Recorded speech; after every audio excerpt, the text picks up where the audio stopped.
Here is the Crescent Farms property in high summer, and you can see this is the shots where all the poppies are, and I just go with the weed whacker after they are bone dry and I shatter them. And I'll show you close-ups of what that turns into, but it's just duff. And now everything's all clean and sharp, and 10,000 more seeds. But today we're going to try and finish this stonework. I'll give you a little shot down the ditch. This is actually my second favorite time of the year. I like when it's all big and tall and green and lush in spring and stuff, but I also like when it's finishing out. I can just skim over the whole thing and it's flat and done. And just our live beds that we're keeping alive on purpose. And these are all later plants and stuff that are going off along the fence lines. But we're gonna finish this. So I gotta finish building that back wall and then clad the slope. I think I'm gonna throw a cool design in there. Yep. And away we go.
rock and roll, right?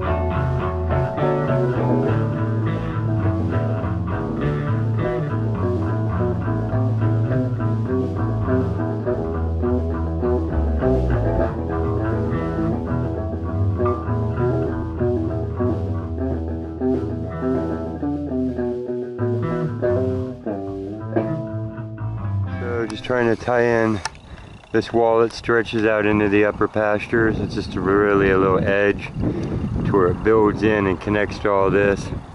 Raise that up a little bit higher. That's already high enough, and then we'll cleat all this in stone.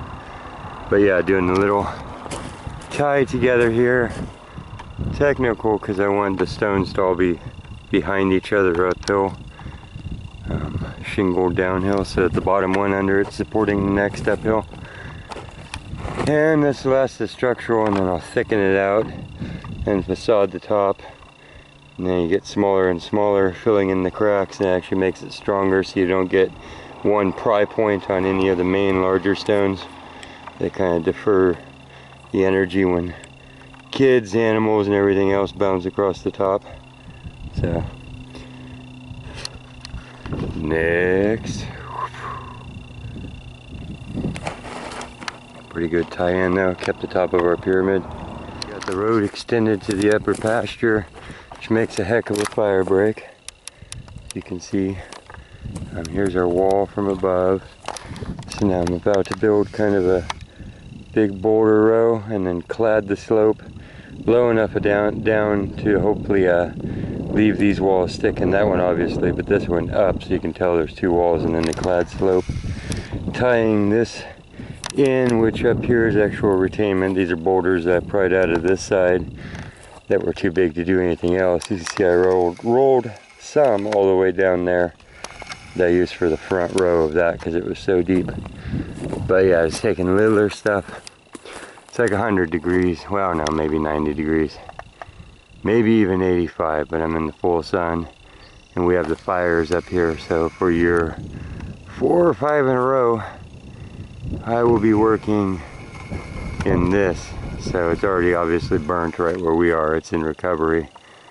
But there's general haze. Woohoo! But yeah, off across the field, and then just pulling rocks out of here till you hit big boulder. Trying to keep a line. Old style road making. Remember that in, you know, before bulldozers and tractors, everything was done by hand like this. So every road that anybody drove on, any horse and carriage, was actually chewed through the earth by hand. So, and then you take your rocks from one side, pile them over the hill, and put dirt on there. Step over the edge here. And yeah, so there's our connectivity to the upper field. It gets all organic after that. I'm not worried about straight. It's basically the last bit of the flat face all smooth, and then it kind of fades into the rubble that lines the edge. And off into the field. This is all our tailings, so I'm using it to fill what was a really rough slope, like over here where you see just boulders, and then after the fires we had mass erosion, so it cupped and pitted everything, filled whole swales up. We harvested that dirt, mixed it in. The plants have regrown, but we cut them low for fire. These are left tall because it's green stuff, and a couple wildflowers that are still going off. They're a tar weed, so, but you can see bugs all over them at this time of the year, so hey, it's a good thing, right? Leave whatever you can. And that doesn't matter, we've cut all around it. So, but we're gonna raise this wall up a little bit, just the facade top, so that when we clad, I don't know why I keep saying that, clad this slope like a big flat lean back puzzle, this sticks up a little bit higher. and trying to go with thin, but not so thin that they move rocks. Okay, but yeah, there's that brought up, this connected, that brought down, connected, and the tie-in is all important because you're not just stacking it so it doesn't fall down, but you're tying stuff in. So, but we got our tip. Here's a chute up the wall. It's got a little curve in it because it has to start matching the shroomp. And now a big row of boulders across here that'll be the biggest, and then the clad coming at an angle off them, and they'll be kind of like a bench underneath our big beautiful willow, which is recovered and has all green tips on it all over the whole thing. So it got a little wind whipped on its travel here and stuff, but willow power. So hopefully someday this will be a big, deep green, shady place here. Till then, on with the rock. Another truckload of rocks, the ones we brought, and then a lot of filling and raising up, leveling out. I wanted to show you, this is where all the messy poppies were. You know, this is what they shaved down to. So these stumps are actually alive. You see these little green shoots. I'm going to sacrifice one to show you. They're perennials. So they got big old roots and stuff that stick around and pop up the next year. Plus they seeded. That's what you see here on the ground. 10,000 of these. Those are their seed pods. And it gets bone dry, so I shatter them. I come out and I turn my blades sideways on the weed eater, and I shatter them. And then of course this is the bark that we put down, the wood chips. Here we have original soil, and then we have like this much wood chip going on, and that's after 3 or 4 years now of condensing down. So what you're looking at is half castings, no joke. Acres of castings, worm castings and millipede castings and roly-poly castings. And but yeah, this is all that the poppies turn into, and you can see that their parts, their little stems, just shatter into 1,000 little pieces. And when those get wet, I mean, it's bone dry, that's the only reason why they're here, but when they get wet, they just disappear. Plus these little things turn into little green poops again and put out little yellow flowers. Property's not going through transitions for not doing the vegetable garden, but if you look back in other years, you can see how much it explodes. But this opens all this up. This is the orchard now, and these stairs were inundated with poppies, and when you look back here, these were where we were weeding and doing all that, and it's absolutely just cleaned up. And these are all designed to be like throughways for cows or goats or whatever, with the fencing on the poles on the inside, and so that they don't get eaten, and so you could let stuff in here to graze and not get to all the separate good things that you don't want them to graze on. This is some of my older stone work and staircases. So these are logs. This is a few years on. They're still lasting pretty good. You'd have to pop the rocks where they're pinned down on the corners, put new ones in when it comes to it. But the orchard is looking good. Got a heavy set. My own personal property got nailed this year, so I'm only gonna have about half the fruit I normally do. But we're growing these grapes. These are all edible grapes. These are all table grapes, no wine grapes. And they're loaded up, and they go all the way down along the fence line. This was hard to show earlier on because all the poppies, again, they're gone. And what you have are those are little curved things there. They're little seed pods and stuff. And that's all there is. So here's the turrets that show up now. I mean, literally the ground is covered in poppy duff. So the amount of seeds, it's like sand of black poppy seeds. The strawberries got hard frost on them this year, and so they haven't put their first wave on. Actually, they did do early wave of berries, but they're having a rough time. But that was a big retaining wall built in there to keep the river off, which is over here, and then turrets. You've seen all these in videos if you watch the other things. Here's our apples. their apples. I'm just the gardener. Plums already went. More apples. So might have to pull some of the smaller ones, the runts, out of here. Here's the elderberries. Eat a big old handful of these. No, I'm just kidding. Not till you cook them. But yeah, there's what that looks like a few years on. If you watch the early videos of the Dirt Journal, it's this place getting itself together. Here's the grapes. They keep coming around. This is like a big half of a hexagon. And it's built up. You can see I'm still adding to it everything that I prune, I build. So we're about that high up out of the creek, but that means that these all have their feet down in the water. And look at them. They're like splitting their bases constantly and growing. So once again, I'm mostly outpacing the curl with or any other blight, just with them thriving.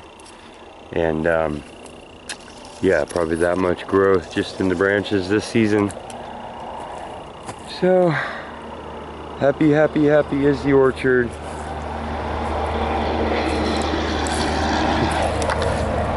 Pomegranate like the one in my yard.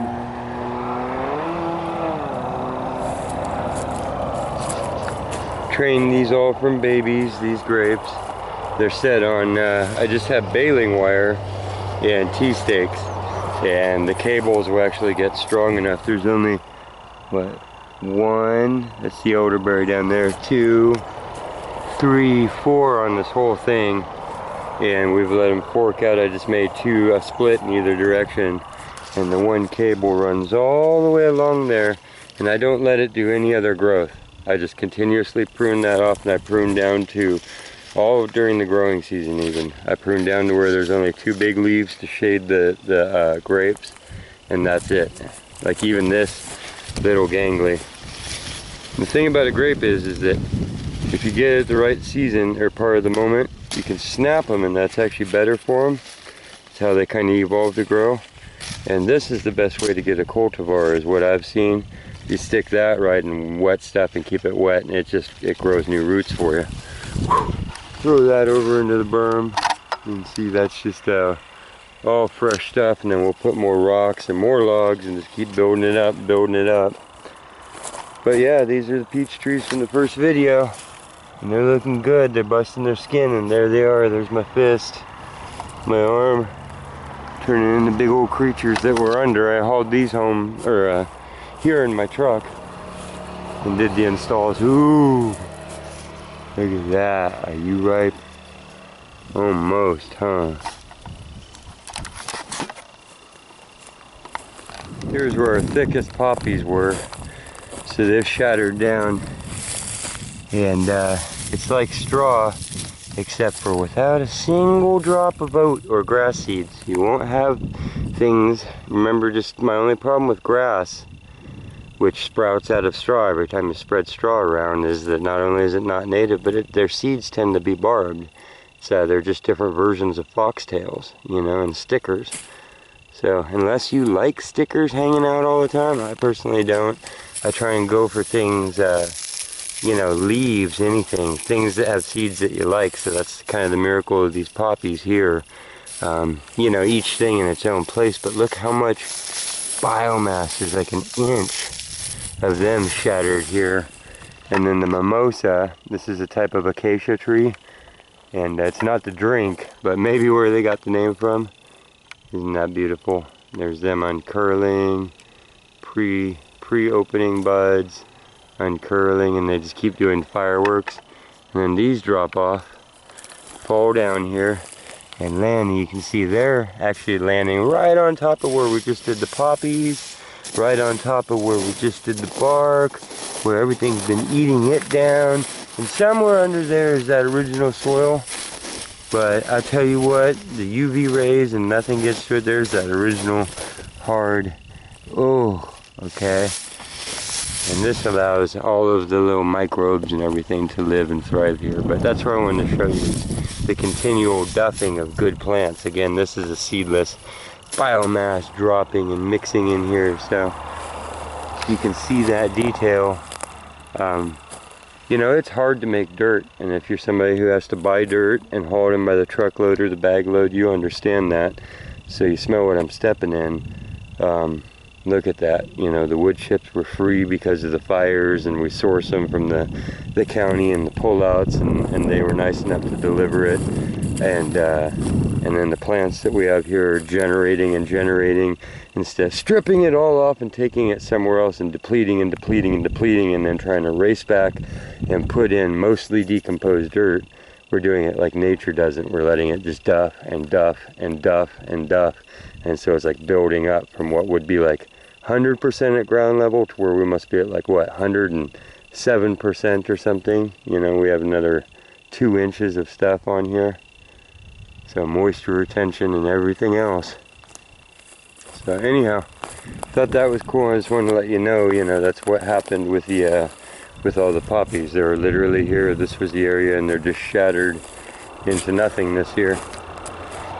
And they're bleaching out, and because they're fine, they're like leaves, so they'll disappear. They'll get paper thin and see through while you're not looking, and then disappear altogether.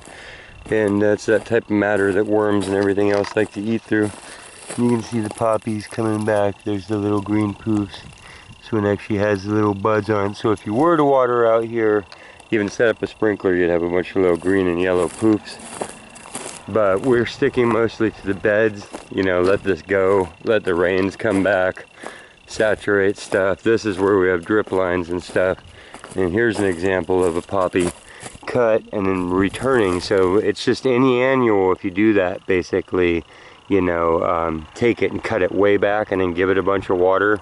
You see, these are smaller versions, but it's now July, and where everything else is bone dead, like I was just showing you, these are re-going. It's like a wave. It's called a wave, just like you're cutting hay. So if you cut it early enough and re-water the grass plants, they're going to go, oh, we need to put seeds on, grow again. Here they all are resprouting. Just wanted to show you the proof of it, and this isn't everyday watering, and this is in 100 degrees. So if you were in a lush little valley, these would be huge plants again. But I'm just always amazed how they have the energy to go, oh gosh, okay, we'll try again. And here they are. So, and that adds that little dash of yellow. And we got daylilies. These were actually my grandmother's, and they're called triplets. So you see the different layers in there? It's got more layers than usual, so these are pretty rare. And I like to bring them around with me and do them with installs. They're like a free gift. And they're doing their fireworks. That's why we love the triplets. And they're also edible. Daylilies, you can eat the roots like a potato. So for Fireland, we're able to pull off these late beds. Here's the scabiosa, hollyhock. You've seen these mixes in my other videos, the sages and stuff. She brought in, thinknate, milk plant. So these are real awesome, but they're also native, and it's what the monarchs and stuff especially can only eat, like a koala bear to eucalyptus, or bamboo to panda, same deal. They're kind of stuck together. So here's the clary sage. Each one of these will have 3 little black seeds and each little pink bloom that'll rain down. Here's the scabiosa. Here's the different colors of it, the different varieties. These are all the same plant, but they mix and switch up. It's morning bride is its common name. And then these are the seeds. And last babble on anything, you see how many seeds there are there. Now you can save seeds. The point of saving seeds would really be to ensure that you have them, that they don't get lost, be able to propagate them in some sort of controlled setting, and sprout them exactly when you wanted, which is hard. If you buy a packet of seeds, and that's one of the darndest things, is that people will have to pay so much for so few little seeds in a packet. And then there's the suggested time, but I'll tell you what about a seed is it's designed to go through stomachs and go through all the changes in weather and fires and everything else. And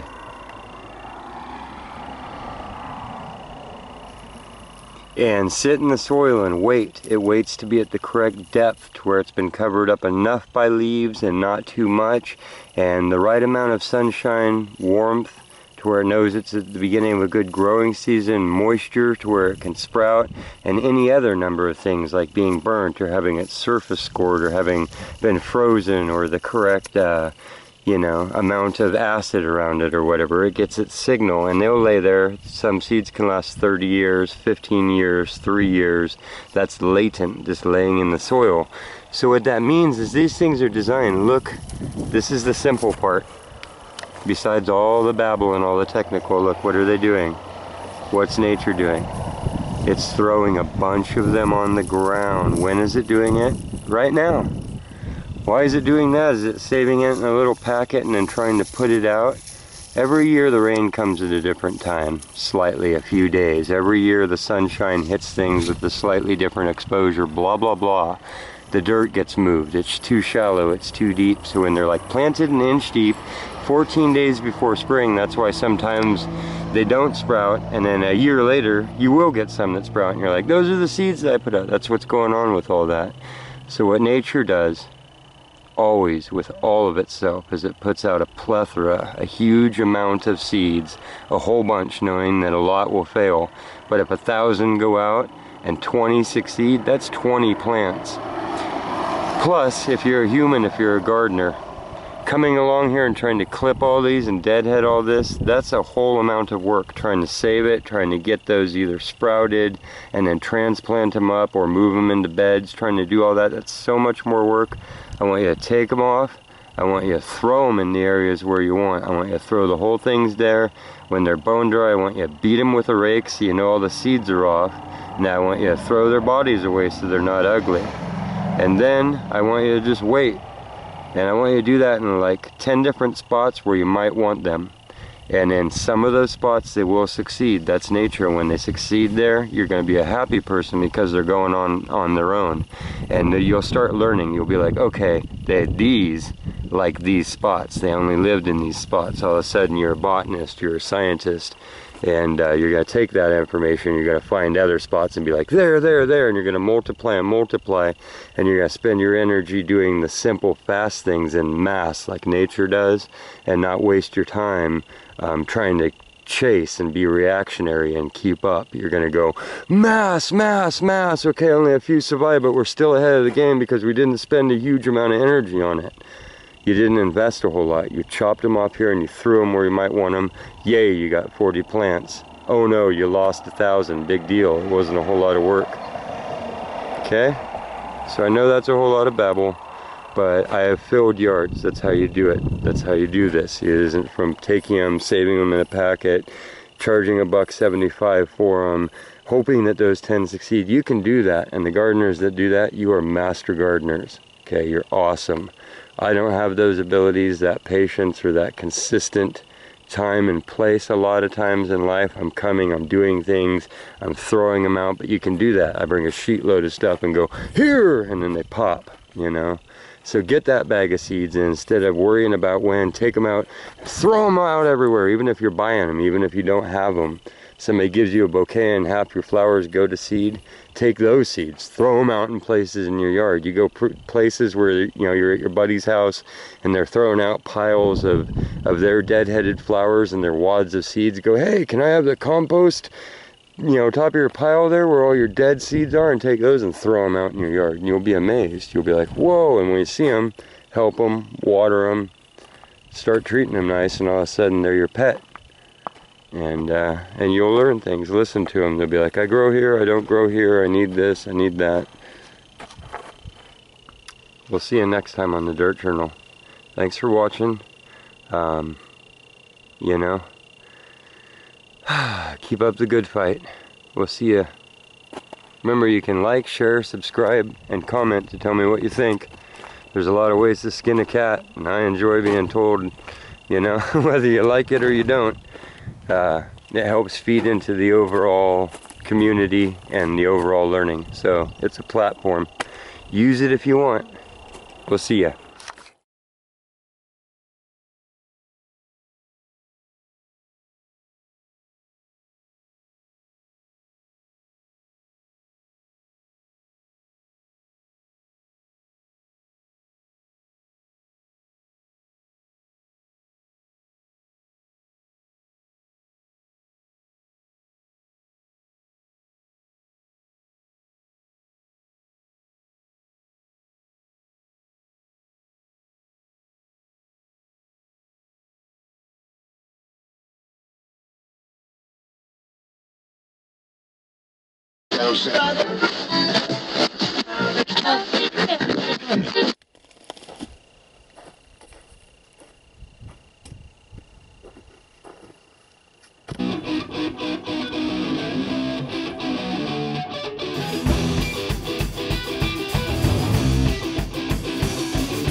Nothing but a smile.